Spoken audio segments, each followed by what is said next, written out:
అప్పగించి హింసించుదురు, ఇది సాక్షార్థమై మీకు సంభవించును. కాబట్టి మేమేమి సమాధానము చెప్పుదామా అని ముందుగా చింతపకుడి, మీ మనసులో నిశ్చయించుకొనుడి. మీకు విరోధులందరూ ఎడబాయుడుకును కాదనకు వీలు కాదని ఎక్కువగా జ్ఞానమును నేను మీకు అనుగ్రహించును. తల్లిదండ్రుల చేతను, సహోదరుల చేతను, బంధువుల చేతను, స్నేహితుల చేతను మీరు అప్పగింపబడతారు.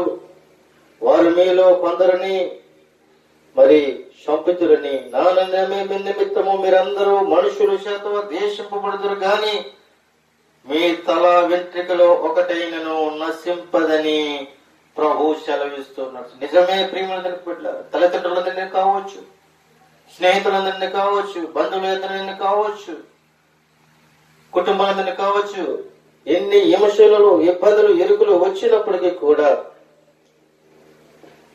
తల వెంట్రికలో ఒకటైనను రాలదని, నశింపదని ఆయన ఖచ్చితంగా చెప్తూ ఉన్నాడు.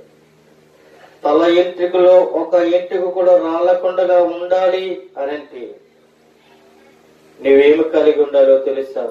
వాక్యము కలిగి ఉండాలి. మీరు ఓర్పు చేత మీ ప్రాణమును దక్కించుకొందురు. యెరూషలేము దండ్ల చేత చుట్టుబడుట మీరు చూసినప్పుడు దాని నాశనమును సమీపించున్నదని వెలుపుకుపోవాలని పల్లెటూరులను వారిని దానిని ప్రవేశింపకూడదు. లేఖనములో రాయబడినవన్నీ నెరవేరుటకై అవి ప్రతి దండన దినములు, ఆ దినములలో గర్భిణీలకును పాలిచ్చే వారికి శ్రమ, మిక్కిలి ఇబ్బందియు, ప్రజల మీద కోపమును వచ్చును. ప్రియమైన దేవునికి బిడ్డలారా, ఇవన్నీ కూడా మనం సహించాలి. ఇవన్నీ మనము సహించాలి అని అంటే ఎమోషన్లను, బాధలను, వేదనను సహించిన వాడు ధన్యుడు. దుఃఖపడేవారు ఓదార్చబడతారు. ప్రతిరోజు మనము కన్నీరు విడిచి దుఃఖముతో ప్రభుని స్తుతించవలసిన వారమై ఉన్నామని మనము తెలుసుకోవాలి. అయితే ప్రియమైన దేవునికి బిడ్డలారా, ఆయన చక్కగా చూడండి 33వ వచనములో, అదే లోక సువార్త 21వ అధ్యాయము 33వ వచనములో చూసినట్లయితే, ఆకాశమును భూమియు గతించును గాని నా మాటలు ఏమాత్రము గతించవు అని చెప్తూ ఉన్నాడు. మనుషుల మాటలు అది వ్యర్థము. అలా మాట ఇచ్చి మాట తప్పొచ్చేమో కానీ దేవుడిచ్చిన మాట ఎన్నడనో కూడా ఆయన తప్పిపోడు.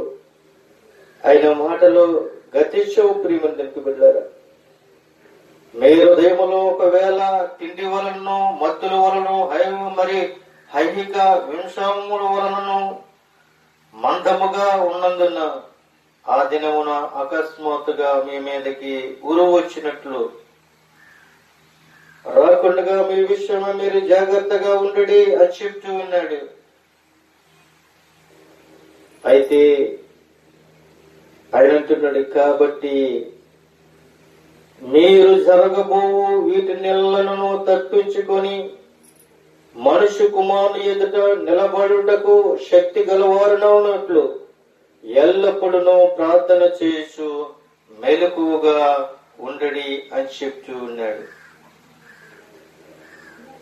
మనము శక్తికి పొందుకోవడానికి ప్రార్థనలో మనల్ని బలపడమంటున్నారు.